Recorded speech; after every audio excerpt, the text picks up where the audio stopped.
Devinez qui est avec nous pour la vidéo. Bien le bonjour, j'espère que vous allez bien. Cela fait plus d'un an que je n'ai pas tourné de book haul, puisqu'en effet beaucoup de choses ont changé en l'espace d'un an suite au second vlog. Vous le saurez dans le troisième vlog, le pourquoi du comment. Pour savoir pourquoi je n'ai pas le même environnement, que je n'ai pas les mêmes bibliothèques. Il y a eu des petites choses qui se sont un peu décantées au fil des semaines et des mois. Donc si vous suivez mes vlogs, les petits changements, les déménagements, etc. Vous le saurez à ce moment-là. Mais aujourd'hui, je vais vous parler de mes derniers craquages depuis janvier. J'ai été dans quelques ressourceries. J'ai une vingtaine d'ouvrages à vous présenter. Tout est relatif quand je dis quelques, bien évidemment. Et volontairement, je n'ai pas mis les mangas étant donné qu'il y a beaucoup d'œuvres à vous présenter. J'ai préféré vous faire une vidéo à part concernant les mangas que je vous tournerai tout prochainement pour éviter de faire une vidéo qui durera plus de 40 minutes. J'ai également été une fidèle élève. J'ai tout à noter dans ce cahier. J'ai décidé, et c'est un choix volontaire de ma part, puisque ces derniers temps, depuis une année, depuis l'année 2024, j'ai lu énormément d'ouvrages dans ma dite zone de confort. J'avais envie de changer, de soit me fier à la première de couverture, piocher très brièvement dans le résumé des mots-clés qui pourraient m'intriguer, m'intéresser, afin de découvrir d'autres œuvres et de sortir des styles et des univers que j'affectionne tout particulièrement. Je pense notamment aux romans fantasy fantastiques, aux univers un peu horreur, mêlés épouvante, et puis le côté imaginaire bon enfant. Là j'avais envie de changer pour le coup, donc vous verrez qu'il y a beaucoup de NRF et d'œuvres contemporaines et historiques. C'était pas du tout l'objectif, mais c'est super quoi, cela m'a intriguée. Afin d'éviter de radoter ou de juste ne rien dire parce que j'ai vu tel mot sur le résumé et basta, j'ai quand même été sur Livradic puisque c'est la plateforme à laquelle je note un avis, des notes et puis la redirection du lien vers le blog, le livre en question. D'ailleurs, petit aparté, mon blog est en pause. Je vais vous parler d'abord des bandes dessinées. On m'a offert quelques ouvrages. La partie Nose parce que j'ai trouvé une pépite et ensuite je vous parle de 3 Emmaüs. Donc en termes de bande dessinée, je me suis procuré le tome 2 et 3 du Le Château des Animaux par Delep et Dollison dans l'édition Casterman, puisque je me suis procuré le premier tome fin d'année, il me semble en novembre ou en décembre 2024, et j'avais adoré le premier volet et je souhaitais m'acquérir plutôt de la suite. Il s'avère qu'il y aura 4 tomes. Je ne vous confirme pas cela à 100% puisque j'ai un doute, mais j'ai cru comprendre qu'il y aurait que 4 tomes. On va avoir le second tome qui est Les Marguerites de l'hiver et le tome 3 La Nuit des Justes. Et si vous aimez l'univers de George Orwell avec La Ferme des Animaux qui était dans la bibliothèque de mes parents, et j'avais adoré cet univers décrié, de me pointer du doigt tout ce qui était sur l'univers du communisme avec Lénine et Staline, avec Napoléon si je me trompe plus, ça relate il y a quand même 10 ans. Donc en somme c'est de caricaturer les animaux avec des personnages très importants de la vie.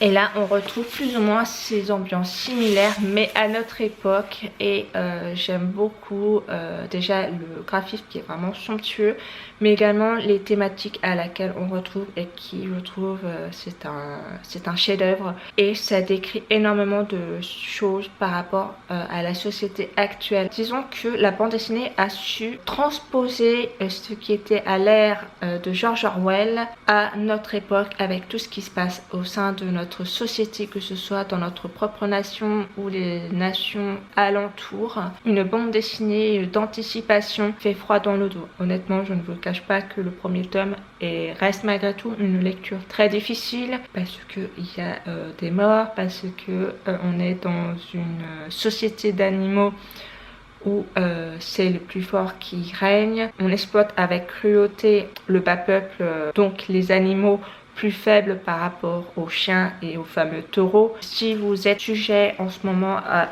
une dépression ou que vous avez envie de douceur, ce ne sera pas une bande dessinée à laquelle je vais vous recommander. Ça reste une histoire assez triste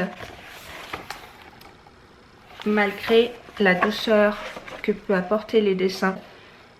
Il y a des passages sanglants, de manipulation envers le peuple. Je ne conseille pas si vous êtes à la recherche de douceur, de bienveillance, d'espoir. Certes, il y a de l'espoir dans cette bande dessinée, mais ça reste triste. Pour brièvement faire un topo, nous sommes à une ère où les hommes ont disparu, ou du moins c'est ce qu'on nous le fait sous-entendre, et on va suivre le quotidien d'animaux qui sont exploités par la milice des chiens, par un taureau qui dirige le peuple. Et on va suivre cette chatte avec d'autres de ses compères sur le fait que la vie est devenue de plus en plus difficile, de plus en plus injuste, qu'il commence à y avoir des choses pas logiques, des pièces du puzzle qui ne sont pas tout à fait emboîtables. Et petit à petit, que ce soit de manière directe comme indirecte, cette jeune féline va se retrouver embarquée dans un mouvement de protestataires, de personnes qui sont contre la milice des chiens, qui demandent à se faire entendre. Et on va suivre un peu l'évolution des personnages, comment un petit groupe va se transformer en tout un peuple mécontent qui veut se faire entendre par le président et la milice des chiens dans cette fameuse démocratie entre très gros guillemets. Et c'est une histoire qui est touchante et c'est une histoire qui est vraiment poignante. J'ai pu les prêter à mon père, ces 3 premiers volets, et il a beaucoup apprécié. Voilà, je ne vais pas vous en dire plus, j'ai l'impression d'avoir beaucoup parlé. Je vais également passer par ce que mon père m'a offert. Il a acheté en doublon. C'est le tome 14 du Rififi à mi-montant par Tardy, d'après les personnages de Léon Mallet dans l'édition Casterman une fois de plus. Et si ce graphisme vous dit quelque chose, si je vous dis la fameuse saga Adèle Blanc-Sec, peut-être que vous voyez de quoi je parle. C'est un illustrateur qui est assez connu. Et je vous mets la 4e de couverture qui est décembre 1957, alors que Burma soigne une grippe sévère en avalant des pilules des laboratoires Manchol. Il reçoit la visite d'une nouvelle cliente nommée Manchol. Entre corruption et expérimentation animale, il enquête dans les coulisses révoltantes de l'industrie pharmaceutique. Donc mon père m'a dit que je vais très bien lire cette bande dessinée sans être perdu par rapport au fil conducteur de cette saga. J'ai hâte de le lire. Enfin, si ce tome-ci me plaît, je pourrais emprunter les tomes précédents à mon père. Et il faudra également que je vous fasse un petit point lecture sur les bandes dessinées que j'ai lues dernièrement. J'ai eu des gros coups de cœur et je vous en ferai également une revue à ce sujet. Il y a beaucoup de thèmes, de vidéos que je souhaite vous parler. Ne vous inquiétez pas, c'est pas parce que je ne poste pas beaucoup de vidéos que c'est par manque d'inspiration ou autre. C'est juste que je n'ai pas le temps, je dois emmagasiner beaucoup de choses. Ça va venir tout bientôt comme le fameux book haul avec les mangas. Mais en tout cas, je vous ferai un retour dans un point lecture ou dans un vlog, ne vous inquiétez pas. On va passer à Nose. J'ai trouvé pour la maudite somme de 4 €, donc 3,99 € au lieu de 17,90 € dans les éditions Bayard. C'est Retour à Monsoni, je sais pas du tout comment ça se prononce par. Alors attention pour mon allemand, pas du tout allemand. Antje Babenderad. Voilà.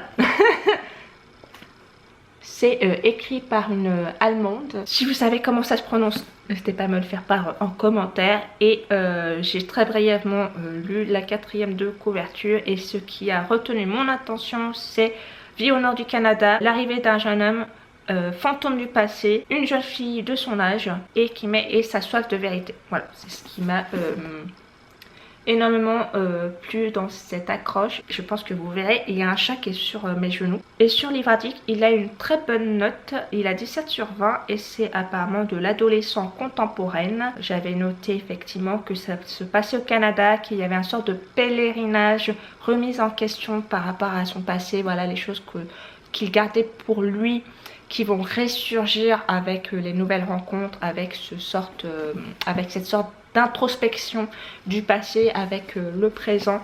Et ça m'intriguait. Et pour 4 € au lieu de 17,90 €, j'allais pas me faire prier. Et j'avoue que j'ai craqué parce que Il y avait un petit renard parce que voilà, il y avait des aurores boréales, de la neige. J'ai craqué pour la première de couverture, je l'avoue. Et le peu que j'ai vu de la 4e de couverture me plaisait grandement. Donc voilà, j'avoue que j'ai un peu craqué de ce côté-là. Et surtout, j'ai trouvé 4 tomes de la fameuse saga L'Épouvanteur. Je me suis procuré donc tous les tomes qu'ils pouvaient avoir à disposition. Donc le tome 11, le tome 13, 15 et 7. Et je les ai eus pour la maudite somme de 4 € au lieu de 14,90 €. Que demander de plus? Et donc à partir de septembre, un tome par mois. Et je viens de me rendre compte que je voulais vous parler d'une autre œuvre avant de passer à notre... Je vous en parle juste après. Donc je suis ravie d'avoir pu acquérir des tomes à bas prix. C'est une saga qui comporte 14-15 tomes avec 2 ou 3 hors-série en termes d'œuvres et la fameuse saga de l'Épouvanteur que je possède. Le tome 1, j'avais lu il y a très longtemps quand j'étais avec mon second petit ami de l'époque. Il aimait beaucoup lire les Tara Duncan et il avait justement la fameuse saga L'Apprenti Épouvanteur et j'avais adoré le premier et le second tome et je m'étais promise un jour de lire cette saga au complet et j'avais offert également à mon père le premier tome qu'il avait plutôt bien apprécié. Et L'Apprenti Épouvanteur, donc le premier tome, j'ai dû le lire facilement 4-5 fois. J'adore le premier tome, il a une saveur toute particulière et le fait que je vais pouvoir lire une œuvre que j'ai pu acquérir sur Vinted qui est Les 4 filles du Dr March dans l'édition Grandfort Collection et il a été créé par Louisa May Alcott. Et c'est une lecture à laquelle j'ai adoré. Ça faisait partie de ma wishlist d'un jour de lire Les 4 filles du Dr March. Pour celles et ceux qui ne sauraient pas, et je l'ai découvert ce matin, sur le livre indique ses notes et il est très bien noté. Et en fait, il s'avère que c'est une saga en 4 tomes. Et celui-ci, donc, c'est le premier tome. De lire la suite et de m'acquérir aussi d'autres versions des 4 filles du Dr March parce que en fait il y a la fin, il manque du moins dans cette version-ci et il n'y a pas une autre partie qu'on peut retrouver dans d'autres éditions de ce premier tome. Et dans celui-ci vous avez un passage qui est de 4 ans plus tard. Vous avez un dernier chapitre qui s'intitule 4 ans plus tard et il s'avère qu'il ne se trouve pas sur toutes les éditions des 4 filles du Dr March. Vous pouvez avoir d'autres éditions, vous pouvez retrouver une autre partie qui ne se trouve pas dans celle-ci et à contrario vous pouvez trouver d'autres éditions où il n'y a pas les 4 ans après et que j'ai extrêmement hâte de lire. En tout cas ça a été une lecture doudou à souhait, mais honnêtement c'est ça que j'avais besoin. Si vous avez envie d'une lecture douceur, de bienveillance, le côté sororité, fraternité, écrite avec une bienveillance de morale chrétienne vraiment douce. C'est quelque chose que en temps normal je vais avoir un peu de mal avec la morale sur la religion catholique chrétienne. Et là j'ai trouvé que ça passait. Mais c'était du pain béni cette lecture et ça m'a fait un bien fou. Et les 4 filles du Dr March, on va suivre donc 4 sœurs qui, on va les suivre dans leur quotidien, le fait de vivre sans leur papa qui est parti en guerre et elles doivent apprendre à se discipliner, à évoluer, à grandir parce que ce sont, la petite dernière elle a tout juste 10 ans ou un peu plus ou un peu moins et la plus grande elle est presque en âge de se marier, elle a à peu près 16-17 ans. Mais pas encore, elle est encore dans l'univers très familial, très soudé avec ses 3 autres sœurs. Et on va les suivre vraiment dans leur quotidien, que ce soit par leur bonne âme charitable, le fait de se sacrifier pour un petit déjeuner de Noël, de se sacrifier pour faire des bonnes actions, pour aider son prochain, donc les personnes plus pauvres, à contrario de pouvoir se faire aider par leurs voisins qui sont juste des personnes adorables. Il arrive moult péripéties, que ce soit bienveillant comme des mauvais moments de la vie qui les rattrapent. Et c'est vraiment une lecture incroyable. J'ai adoré la plume de l'autrice, une bouffée d'air frais, vraiment. Et je suis en train de penser que Comfort Collection, faites attention, c'est apparemment une édition qui était au service presse. Et donc il peut y avoir effectivement des petites erreurs, et je sais que dans certains mots je pouvais avoir une lettre qui était en majuscule sans aucune raison. Mais vraiment quelques coquilles qui ne m'ont pas dérangé pendant ma lecture, et que je vous recommande chaudement si vous ne connaissez pas Les 4 filles du Docteur March. Je vous invite vraiment à lire cette lecture si vous voulez vraiment une lecture confort, doudou, vraiment vous allez adorer. On va enfin passer au 3 Emmaüs, puisque j'ai craqué sur une vingtaine d'œuvres, de romans. Je me suis procuré tout ceci pour la maudite somme de 12 €. Ils étaient un peu plus chers. Il faut savoir que j'ai un Emmaüs qui est un peu plus près de chez moi, sauf que je le trouve angoissant au possible, et j'ai du mal avec cet Emmaüs, et j'ai un ami qui a très bien trouvé le terme, que c'est un coupe-gorge. Cet Emmaüs-ci, donc j'ai été dans un Emmaüs beaucoup plus loin de chez moi, et j'ai trouvé des pépites. Et pareil pour les 2 autres Emmaüs, j'ai été à des endroits que je ne connaissais pas du tout, qui sont un peu plus près de chez moi, mais que je ne connaissais pas l'existence. Et c'est grâce à mon ami avec qui je fais beaucoup de vide-grenier, de brocantes, de ressourcerie, qui m'a fait découvrir cela. Donc je suis ravie des trouvailles que j'ai pu me procurer, surtout des meubles. J'ai trouvé en tout cas beaucoup d'œuvres, puisque l'Emmaüs à laquelle j'allais à l'origine, je ne trouve quasiment pas, admettons, de NRF.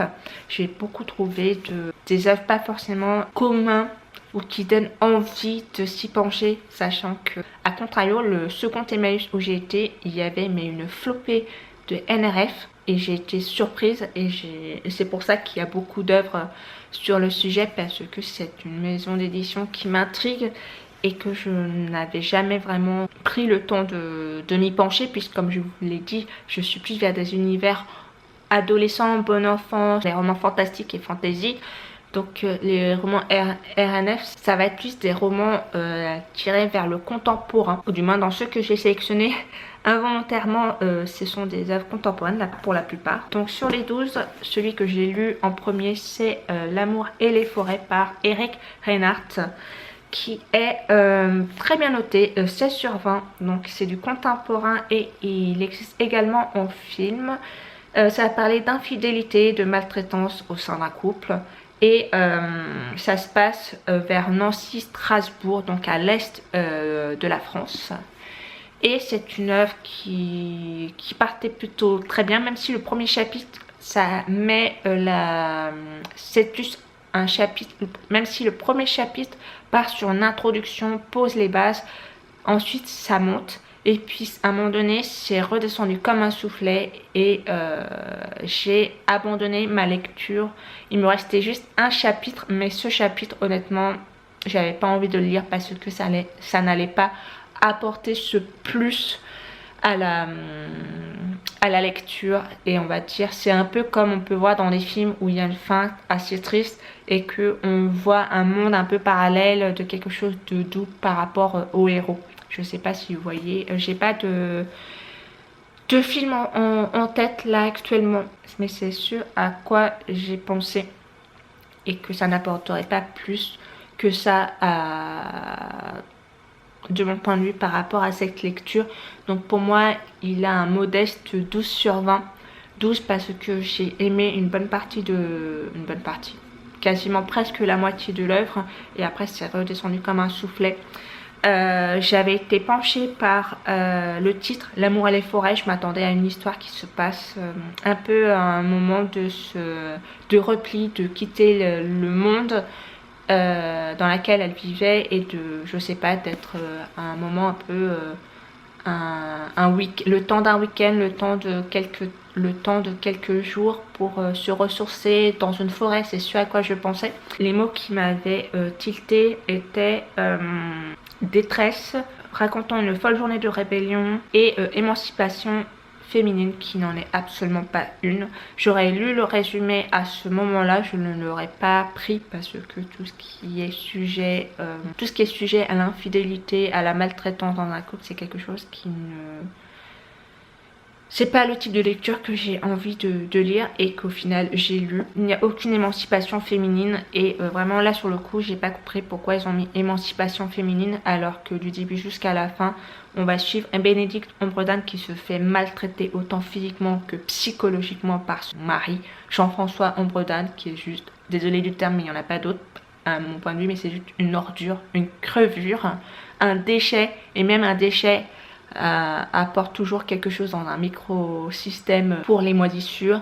Mais alors cet homme, je le méprise à un point, mais l'auteur a réussi à ce que je méprise encore plus Bénédicte Ombredane qui s'est laissé dans sa complaisance, dans son mal-être avec une relation toxique au possible, qu'à la fin elle demande de l'aide, que personne ne se bouge pour l'aider et ça m'a... J'ai été colère. Cet ouvrage m'a mis dans des états de colère. J'ai levé plus d'une fois les yeux. J'ai été vraiment déçue du personnage de Ombredane, déçue qu'elle ne se soit pas battue, qu'elle ne soit pas partie, déçue de la fin. Je n'accepte pas la fin. J'ai l'impression d'avoir perdu du temps dans cette lecture. Et en même temps, elle a été très salvateur puisque j'ai vécu l'infidélité. J'ai surpris la personne que j'aimais de tout mon être en train de faire des choses avec une autre femme. Je n'ai jamais pris le temps de lire des œuvres sur ce sujet, sur comment s'en remettre, comment en parler aussi. J'en ai beaucoup parlé à mes proches, à mon entourage. Ce que j'ai vécu, c'est une exception comme c'est quelque chose de très commun. Et la question que je me suis posée dans cette lecture, c'est est-ce que cette lecture relate, montre ce qui se passe dans des couples où des femmes se font battre, où les femmes restent dans une relation de maltraitance, qu'elle soit physique comme mentale ou les deux, que personne ne les aide, que ce soit quand elles demandent de l'aide ou non. Est-ce que ça montre indirectement l'injustice que porte la société actuelle de pas vraiment aider les femmes malgré les aides qu'il peut y avoir, que c'est juste un discours de façade et que dans le fond ça prend un temps incommensurable de s'extirper, de fuir une relation qui les mette 6 pieds sous terre. Est-ce que ça dénonce ça? Est-ce que c'est vraiment des questions à laquelle je me pose? Si jamais vous avez lu cette œuvre, je serais vraiment intéressée de venir échanger en commentaire sous cette vidéo ou sur Instagram. Et cette lecture, vraiment, c'est ce à quoi je ne souhaitais pas lire, mais en même temps, ça m'a réconfortée sur certaines choses, sur certains comportements. En revanche, ça n'a rien d'un roman d'émancipation féminine, vraiment. C'est pas ça le vrai combat pour moi. Le vrai combat, c'est quitter une relation dans laquelle on est plus épanoui, dans une relation où il y a de la maltraitance physique comme mentale. C'est d'en partir. C'est de pas dire essayer et de tout faire pour sauver l'autre ou de rester juste parce qu'on est marié ou parce qu'on a des enfants. Rester, c'est se tuer à petit feu. Ne restez pas et sachez si vous avez subi de l'infidélité que ce n'est pas de votre faute, que vous n'y êtes pour rien et que la personne ne changera pas. Ou que si vous pensez que cette personne changera, sachez que vous vous tuez à petit feu et je sais de quoi je parle puisque je suis restée dans une relation où je me détruisais à petit feu. C'est vraiment m'a beaucoup marqué et pas forcément en bien. Et également de voir des textes crus parce que voilà, c'est pas un livre à lire entre toutes les mains déjà, mais également c'est très cru, hein, c'est-à-dire qu'il y a des passages spicy où ça reparle de passages, voilà, de coups de langue sur l'aubergine ou voilà, ce genre de choses. Alors, non pas que ça me dérange, non pas que je sois pudique, c'est juste que personnellement, quitte à lire quelque chose de spicy, j'aime bien le côté que je peux retrouver dans les romans classiques et je pense aux 7 couleurs de l'arc-en-ciel que j'avais adoré parce que justement quand il parle de choses un peu spicy, il le dit d'une manière métaphorique avec de la douceur, c'est poétique, c'est mignon, c'est adorable et ça fait du bien. Un été sans les hommes par Siri Hustvedt dans l'édition Babel. Et là pour le coup c'est encore une fois un roman contemporain qui a une note de 14/20 et qui également traite d'infidélité, de féminisme, de retraite solitaire, d'introspection. Donc c'est vraiment pas voulu que j'ai pris des sujets assez lourds. J'ai vraiment été intriguée par Un été sans les hommes, le fait de parler d'une femme qui est toute seule dans une forêt. Il peut se passer tellement de choses diverses et variées. Et le fait de voir une femme qui est en train de lire avec potentiellement un sort de pèlerinage spirituel, de prendre du recul avec les hommes, et le fait que incapable de supporter plus longtemps la lésion que son mari Boris, neuroscientifique de renom, entretient avec une femme plus jeune qu'elle, Mia, poétesse de son état, décide de quitter New York pour se réfugier auprès de sa mère qui, depuis la mort de son mari, a pris ses quartiers dans une maison de retraite du Minnesota. Et j'ai pas regardé plus la quatrième de couverture et ça m'a... Je vais enchaîner un peu plus parce que la vidéo dure déjà à mon avis plus de 20 minutes. Si je commence à m'étaler sur les lectures que j'ai envie de lire et tout, on y est encore 2 mois. Donc je vais essayer d'aller un peu plus vite. Ensuite il y a Les Cerfs-Volants par Romain Gary dans l'édition Folio, qui est également un contemporain, et il a une note de 17/20 sur Librairie une fois de plus, et ça va traiter des sujets tels que la Seconde Guerre mondiale, l'amour, l'espoir. Également je suis en train de penser à cela. Quasiment tous les auteurs que je vais vous montrer, que ce soit homme ou femme, ce sont des auteurs que je ne connais pas ou que je n'ai pas lus, donc ça va être une première pour chacun et chacune des lectures que j'aurai avec la plume des auteurs et des autrices.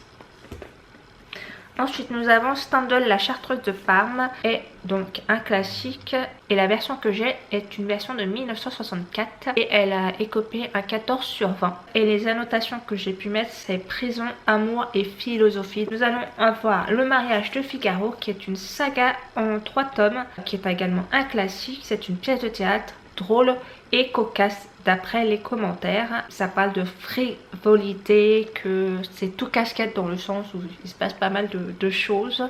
Et il a eu un 14/20. En allant sur Librairie, il n'y avait pas l'édition que je possède.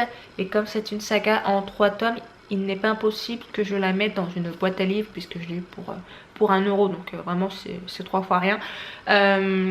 Pour me procurer plutôt la saga dans son intégralité avec les couvertures qui vont ensemble. Je chipote potentiellement, mais j'aime bien quand les œuvres se suivent et qu'elles ont la même maison d'édition. Ensuite nous avons Le Moulin du Loup qui a un 17/20, qui est une saga en 6 tomes, et ça va parler d'univers de terroir. Donc ça se passe en Charente. Et j'ai craqué pour la première de couverture, tout simplement avec les mots-clés qui m'ont intriguée. C'était le côté secret de famille avec de l'amour. J'ai également pris une duologie, Un gros bébé, qui est À l'ombre du clocher par Michel David. Et en fait c'est une saga qui est à l'origine en 4 ou 6 volumes, et cette version là j'ai le tome 1 et le tome 2, donc Les années folles et Le fils de Gabriel, et donc il a une très bonne note également. Il a 17/20 sur la plateforme, et apparemment on suit la vie d'un village du début des années 1920, donc les cultivateurs, et par rapport à la vie religieuse d'après les lectures de notes, qui a laissé un commentaire un peu plus long. Là j'ai vraiment synthétisé les mots importants. Et j'avais été intriguée par Le lendemain de la Première Guerre mondiale, Le curé, Les amitiés et rivalités, Salvateur, Il y a une guerre qui fait rage en Europe, j'avais vu le mot cœur, travaux et solidaire. Et puis j'avoue que la première de couverture est vraiment très jolie, et le livre en hardback. Et pour venir au dernier ouvrage de ce premier Emmaüs, j'ai pris Les trains des orphelins, enfin Le train des orphelins plutôt, pardon, par Christina Baker Klein dans l'édition alors Belfond. Et je vois derrière le petit vignet qu'il a dû être à 20,50 €, et je l'ai eu pour 2 €. Et donc Le train des orphelins, il a 16/20 et il existe en bande dessinée. J'ai été regarder et curieusement ça me dit quelque chose. Peut-être que c'est passé en dessin animé ou que j'ai aperçu en bande dessinée quand je cherchais des albums en particulier. Ça va être sur du drame et de l'historique. Apparemment, c'est les mots-clés que j'ai notés, c'est États-Unis, drame et orphelin. Et j'avais mis Irlande parce que le premier mot que j'ai vu, c'est de l'Irlande des années 1920 au Maine des années 2000, en passant par les plaines de Midwest meurtries dans la Grande Dépression. Et après, j'avais sillonné, le mot train sillonnait.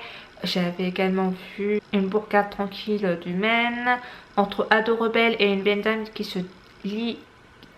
Entre l'ado rebelle et une vieille dame se noue une amitié improbable. S'il me plaît, il se peut que je lirai les bandes dessinées. Il y en a 5 ou 6 de sorties, je ne l'ai pas noté.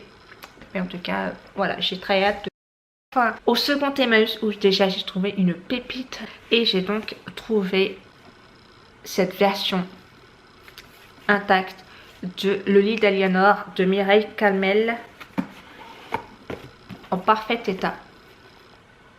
Et forcément, quand j'ai lu le premier tome, mon œil a tout de suite tapé sur Merlin, Pays des Druides. Donc forcément, j'ai craqué. Et puis le fait que ça soit dans cette édition-ci avec le coffret, je n'allais pas me faire prier. Sur la plateforme, ça met 16 sur 20. C'est donc une duologie.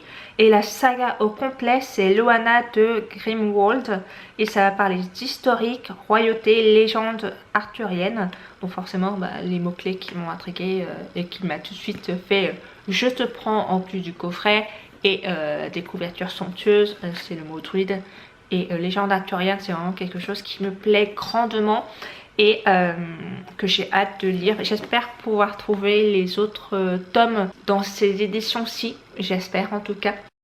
Ensuite, nous avons La Favorite qui a eu un 9 sur 20, donc une seule note avec un avis et c'est un classique. Donc j'avais noté, donc en fait c'est une fille qui est mal aimée de ses parents.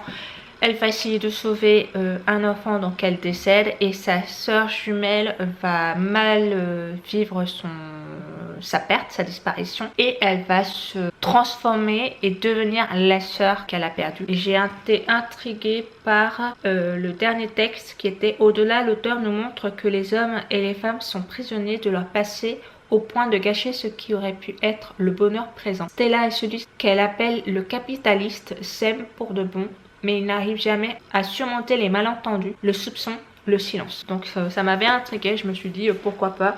On verra si il mérite son 9 sur 20 d'après la personne qui l'a mis. En allant tellement vite que j'ai oublié de vous énumérer l'autrice, c'est Catherine Riwa.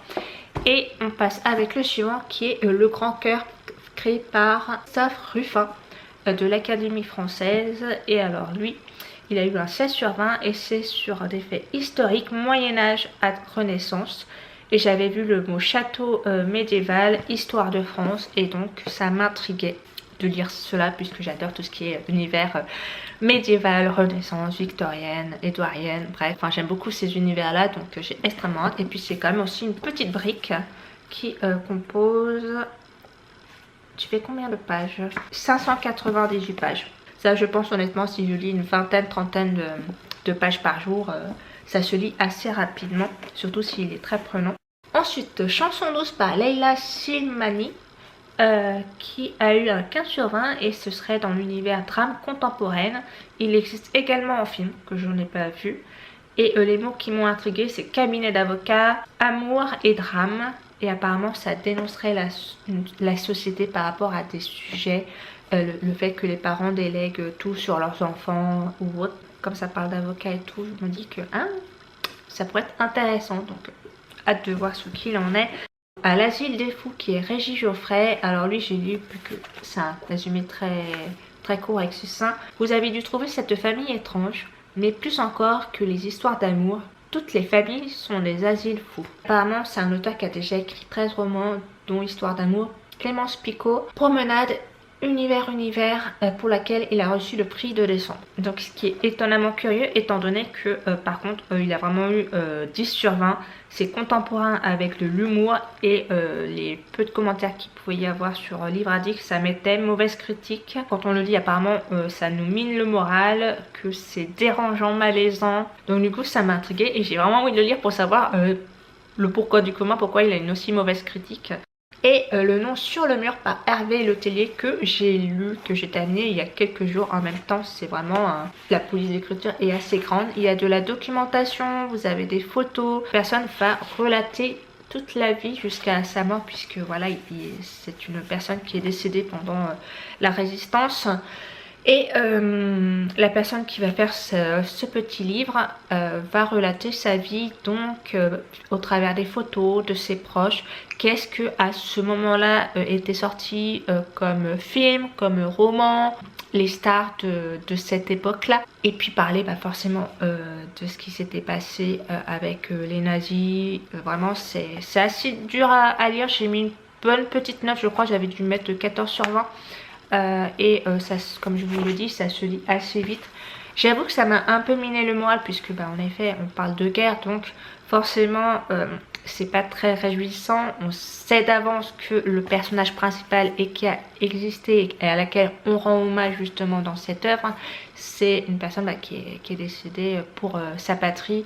Donc c'est assez triste. Et ce que j'ai aimé, c'est que l'auteur qui a écrit cette œuvre, c'est qu'il parle aussi de petites choses. Par exemple, il parle d'une dame que j'ai vu beaucoup passer sur YouTube, que je n'ai pas encore eu l'opportunité de regarder, mais il parlait justement de la hyène, une femme vraiment sans pitié. Il va parler d'une expérience qui a été faite en classe avec la vague, donc The Wave, parce que les enfants se posent la question comment une personne a réussi à unifier toute une nation, à faire des crimes, à être influencée par les crimes d'un fou. Il va pas juste raconter qui est André Chez, mais vraiment montrer un peu le contexte, poser des bases sur comment c'était à ce moment-là, et ça peut permettre justement à nous lecteurs lectrices de se renseigner en amont, de nous remettre dans le contexte qui étaient les artistes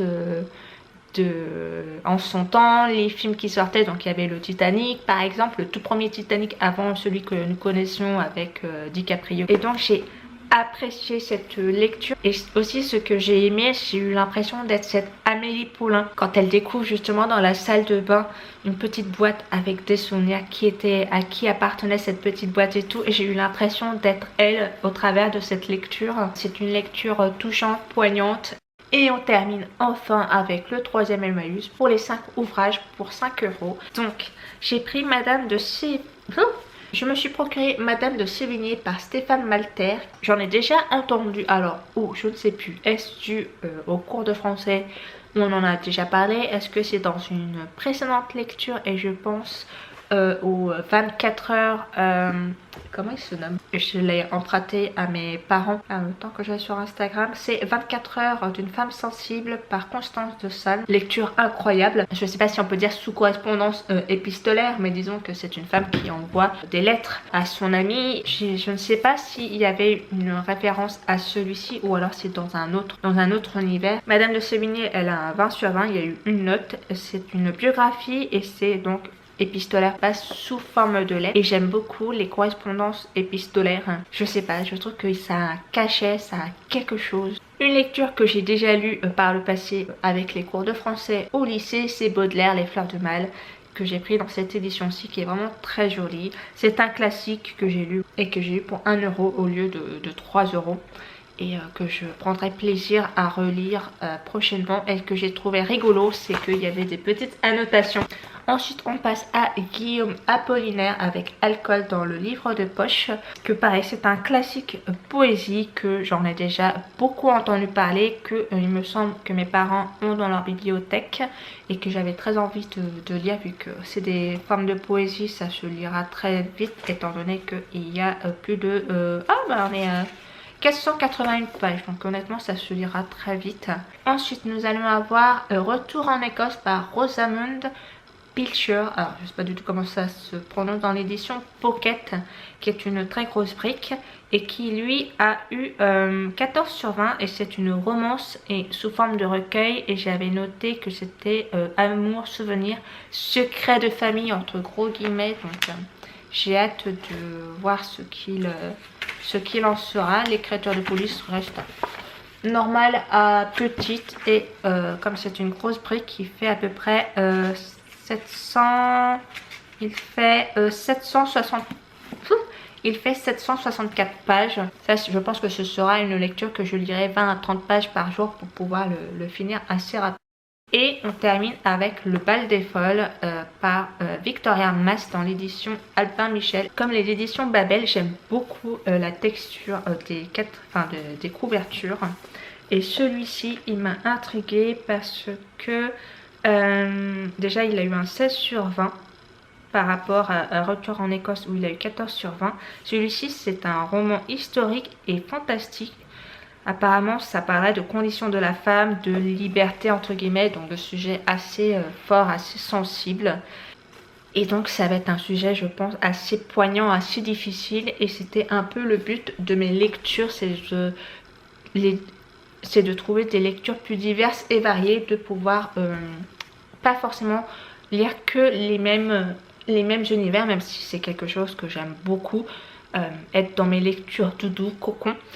Mais également de sortir de sa zone de confort, ça permet de trouver des pépites, de découvrir de nouveaux genres, de nouvelles tournures de phrases ou des prismes différents parce que j'adore lire différents prismes, de découvrir d'autres facettes. Également, j'ai oublié de vous le mentionner, mais dans Le Grand Cœur, j'avais cette carte. Et j'adore les genres de trouvailles dans les ressourceries ou dans les vides-greniers. Aux secondes mains, c'est de trouver des petites photos, des petits marque-pages ou même des petites affiches anciennes. Et typiquement, c'est le genre de choses que j'adore dans mes décorations. Donc, je suis vraiment heureuse d'avoir cette petite carte. Donc, j'espère vous avoir réconcilié ou vous donner envie d'aller dans les ressourceries et de trouver votre bonheur. Parfois il arrive que je ne trouve absolument rien, que je rentre bredouille. Au contrario, je peux repartir avec un ou plusieurs meubles exactement dans le style que j'aimerais, avec des ouvrages à foison, des trouvailles improbables ou des éditions collector ou que sais-je. C'est ce qui s'était passé avec le premier tome de Harry Potter dans cette édition-ci que j'avais eu pour 10 €. Je crois que c'était dans mon tout premier book haul. Puis on se retrouve dans une prochaine vidéo et d'ici là, prenez soin de vous.